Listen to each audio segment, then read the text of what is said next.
Okay, this is the very long overdue Lynx R fairing review video. Now, I am very sorry, but I do not have the footage of the installation of this.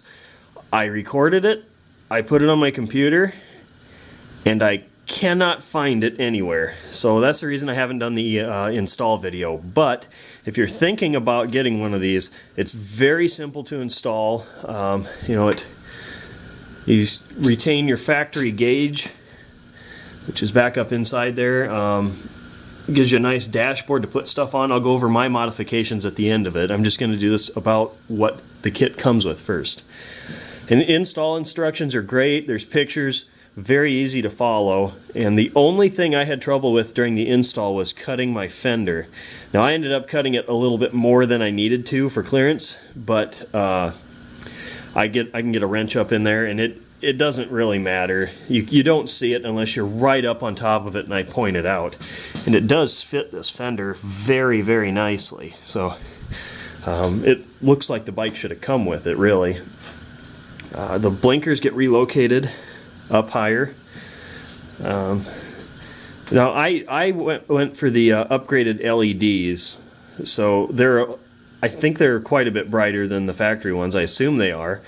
But it's a very bright blue color, and I do have two auxiliary lights, KC Highlights brand, that I was going to put on here, but I decided against it because this is so bright.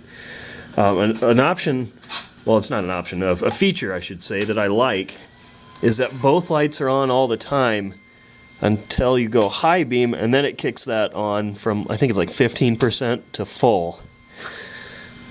You can disable that. It's in the instructions, but I really like that. The lighting is great, and that's probably my favorite feature of this whole thing. That's why I got it, was the upgraded lighting. The secondary reason I got this was because of the windshield here, and the reason I like this windshield is because when it's down, I still get a breeze right into my helmet and the top of my chest, and I'm just under 6'3".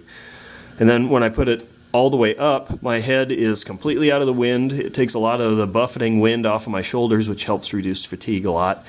And then when I'm riding, I can just lean forward. I'm kind of tall, but I can just lean forward, loosen these, move it, and retighten them. So it's not really suggested that you do that, but I'm just saying it's possible.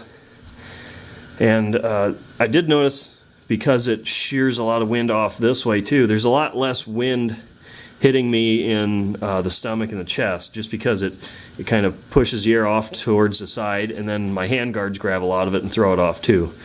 So it's very good wind protection for me, even at basically 6'3". And the most important thing is that your helmet doesn't get slammed around, buffeted, because a lot of aftermarket windshields and stuff I've put on bikes, like the Spitfire windshield you see on all this old Japanese stuff, that would buffet my helmet like crazy, and I hated it. This one does not do that. One thing I haven't addressed yet that's kind of a concern is the front brake line. Now it's hitting my Cycra guards, and this rubber piece here is getting kind of beat up, but what I've seen people do is I guess they call it rally style brake routing, and I'm guessing they mean like Dakar rally, not Honda CRF250 rally. They just put a straight fitting on there instead of this angled one, and then they take it down inside there and just kind of weave it around. So I might end up doing that, or I might end up doing just some kind of custom hose and maybe use this bolt here to clamp it so it's not rubbing on that. But I mean, it's got this protector and everything, but slightly rubbing on the blinker here and rubbing on that bolt, I'm not too happy with. But the front brake line is super spongy anyway, so that might be something else you might want to look at upgrading if you do this fairing. But yeah, that's my only concern, is that one spot over there for the brake line. The only thing that has gone wrong with this, and it's probably my fault, is these nuts here came off. There's this bracket that goes right underneath your lower triple clamp and then comes up. There's a screw from the back. And there's whiz-lock nuts, which are just a nut with a little flange on the bottom with some serrations. That whiz-lock nut came off on both sides, and I probably rode that way for like 1,000 miles, didn't even notice. But you know, even with those missing, this thing's not going anywhere. I probably should have put Loctite on there, which is what I'm going to do when I reinstall these nuts. And if they fall off again, I'll probably do something I can safety wire, but I'm guessing with Loctite it'll be fine. So that's the only thing that's gone wrong with this fairing.